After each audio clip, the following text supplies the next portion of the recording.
हरे कृष्णा, राधे राधे। हम सभी साधक हनुमान जी की आत्मकथा श्रवण कर रहे हैं।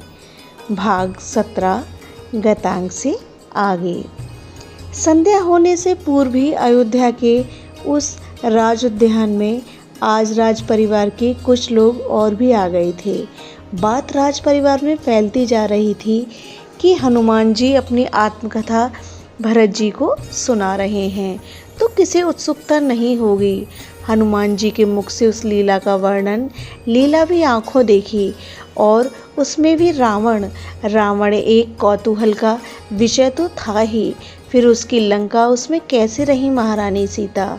रात्रि में ही भरत जी को महामंत्री सुमंत्र ने कहा था, जब हनुमान जी की आत्मकथा सुनकर वापस महल की ओर लौट रहे थे, तब कल हम भी आएंगे, आपकी आज्ञा हो तो भरत जी। महामंत्री ने हाथ जोड़कर ये विनती की थी। पवन पुत्र की आत्मकथा सुनने का अवसर कहाँ मिलता है, और वो भी स्वयं उन्हीं के मुखारविंद से। महामंत्री सुमंत्र ने कहा था, मैं भी चलूँगा। महामंत्री के पुत्र ने भी चलने की बात की थी। भरत जी ने मुस्कुराकर आज्ञा दी थी कल उस उद्यान में चलने की। भगवान श्री राघवेंद्र ने मुझे आज्ञा दी है कि मैं मथुरा जाऊं। दुखी होकर शत्रुघ्न कुमार ने कहा, पर क्यों? भरत जी ने पूछा।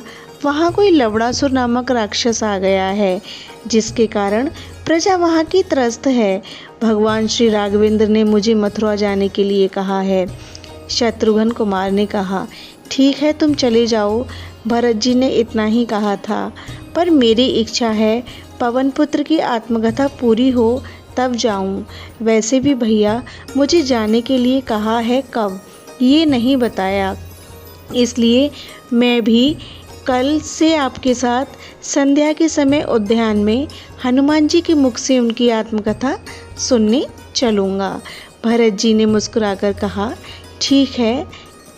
आज तो उद्यान लगभग भर गया, क्योंकि शत्रुघ्न कुमार के साथ भी 4-5 उसके मित्र आ गए थे, और महामंत्री सुमंत्र के साथ उनके कुछ मित्र, सचिव सुमंत्र के पुत्र साथ में हैं, उनके भी कुछ संग के साथी। बड़े ही प्रेम से धरती में अपना मस्तक रखकर हनुमान जी ने सबको प्रणाम किया, और कथा की धारा फिर बहने लगी। भरत भैया, लंका में विभीषण से विदा लेकर मैं वानर रूप से आगे की ओर बढ़ चला था। ब्रह्म मुहूर्त की वेला थी, पर राक्षस लोग तो ब्रह्म मुहूर्त में ही सोते हैं, इसलिए मुझे कोई दिक्कत नहीं हुई। मैं सीधे विभीषण ने जो स्थान बताया था, अशोक वाटिका, उस स्थान पर पहुंचा। हनुमान जी, हमने सुना है स्वर्ग के उद्यान नंदनवन के आदिदेव तत्व को ही रावण ने खींच लिया था लंका में। भरत जी के इस प्रश्न पर हनुमान जी कुछ देर मौन रहे, फिर बोले, क्षमा करें भरत भैया, मैंने स्वर्ग का नंदनवन भी देखा है, पर अशोक वाटिका के आगे नंदनवन कुछ नहीं था। सुबेल नामक पर्वत से एक नदी निकलती है, मैंने देखा था। उस नदी की धारा को लंका के नगर से होकर अशोक वाटिका में लाया गया था। भरत भैया, उस दिन के जो घाट थे, जो अशोक वाटिका में बनाए गए थे, वह घाट मणिमाणिक के मोतियों, हीरों पन्नों से जड़े हुए थे। हाँ, आपकी बात सत्य है भरत भैया कि स्वर्ग में जाकर नंदनवन के अधिदेव तत्व को रावण खींचकर ले आया था। हमारे सनातन धर्म में हर वस्तु का अपना एक अधिदेव होता है, पर लंका में लाने पर इसके पुत्र मेघनाद ने नंदनवन के अधिदेव को लंका से निकाल दिया था, और अपने पिता से बोला था, नंदनवन आपको कैसे सुंदर लग गया, मैं स्वयं आपके लिए एक वाटिका बनवाता हूँ। कहते हैं भरत भैया, ये वाटिका स्वयं मेघनाद ने अपने पिता को बनाकर दिया था। भरत भैया, मैंने विश्व में बहुत बाग बगीचे देखे हैं, नंदनवन में भी खूब घुमा हूँ, पर अशोक वाटिका के सामने सब तुच्छ है। उस वाटिका के मध्य में देवी का एक मंदिर था, और उस मंदिर के चारों ओर से नदी को घुमाया गया था। वाटिका बनाई थी अपने पिता के लिए मेघनाद ने, पर वो स्वयं कभी नहीं आया, न कोई पुरुष आता है इस वाटिका में। ये मात्र रावण और उसके क्राम कीड़ा की स्थली थी।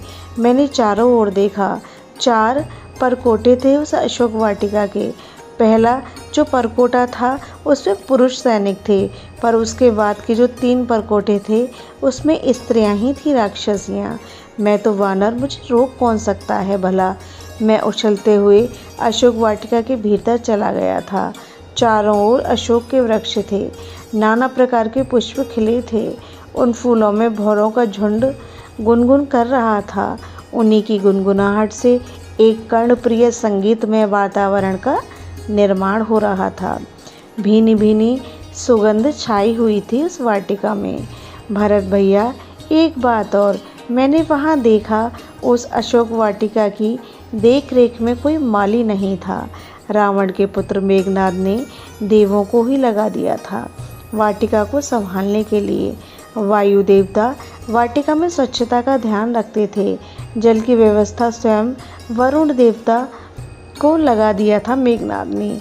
विचित्र और अद्भुत थी अशोक वाटिका रावण की। भरत भैया, मैंने चारों ओर दृष्टि घुमाई। मेरा लक्ष्य ये सब देखकर रम जाना तो नहीं था।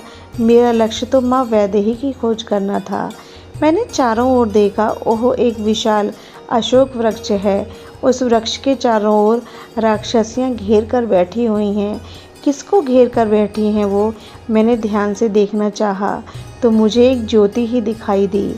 आकार इतनी दूर से देख पाना संभव नहीं था। मैं उछलते कूदते हुए वहीं पहुंच गया और उस वृक्ष पर ही चढ़ गया था। ऊपर से मैंने देखा, ओह क्या सौंदर्य था। हनुमान जी याद कर रहे हैं। भरत भैया, मुझे अपनी मूर्खता पर अब हंसी आ रही थी। मैं रावण के महल में सो रही उस मंदोदरी को माँ मैथिली समझ बैठा था, पर मेरी माँ मैथिली तो ऐसी थी। आहा, आज अपनी माँ के दर्शन करके मेरा जीवन धन्य हो गया था। माँ वैदेही पवित्रता की, शोक की, वात्सल्य की साक्षात मूर्ति थी। सृष्टि की समस्त पवित्रता इन्हीं के चरणों में प्रकट हो रही थी। उस समय हे भरत भैया, मेरे मन में यही बात आई कि मुझे एक कार्य देकर स्वामी श्री राम ने मेरे ऊपर कितनी बड़ी कृपा की थी। ये कहते हुए हनुमान जी रो दिए थे। नेत्रों से झरझर अश्रु प्रवाहित हो रहे थे हनुमान जी के। मेरी माँ, भरत भैया, मुझे कभी अपनी माँ अंजनी के प्रति भी इतनी श्रद्धा नहीं उमड़ी थी जितनी श्रद्धा आज माँ मैथिली के प्रति उमड़ रही थी। आहा, मुझे ये डर न होता कि ये भयभीत हो जाएंगी या अन्य राक्षसियाँ देख लेंगी। मुझे डर न होता यही कि ये राक्षसियाँ उत्पात नहीं करेंगी, तो मैं तुरंत अपनी माँ वैदेही के चरणों में लौट जाता। भरत भैया, मेरी दृष्टि जैसे ही पड़ी माँ के ऊपर, बस मेरे मन ने पुकारना शुरू कर दिया था, हनुमान, तुझे आज वास्तविक माँ के दर्शन हुए हैं। जय हो, जय हो। मेरा मन आज नाच रहा था। मैं वृक्ष के पत्तों में छुपा सोच ही रहा था कि ये राक्षसियाँ कब हटेंगी और मैं तब तक अपनी माँ वैदेही की चरण वंदना करूँगा। पर एकाएक मैंने देखा राक्षसियाँ सब एक तरफ जाकर खड़ी हो गई। मैं खुश हुआ, पर ये क्या, मेरी माँ राक्षसियों के दूर जाते ही सिकुड़कर बैठ गई थी। वे इतनी भयभीत हो गई थी कि जैसे सिंह को देखकर कोई हिरणी भयभीत हो जाए। भरत भैया, मेरी समझ में नहीं आ रहा था कि ये क्या हो रहा है या अब क्या होने वाला है। तभी मैंने सामने से देखा, दशानन रावण चला आ रहा है। ओह, ये कारण है। उसके साथ अनेक स्त्रियां थीं जो सीधे ही सोकर उठते ही चली आई थी दशानन के साथ। भरत भैया, जिसे मैंने रावण के कक्ष में देखा था, वो रावण के साथ साथ ही चल रही थी। ये मंदोदरी है। मैं इसे सुंदर कह रहा था। ये तो मेरी माँ के सामने तुच्छ है, पर धूल भी नहीं है।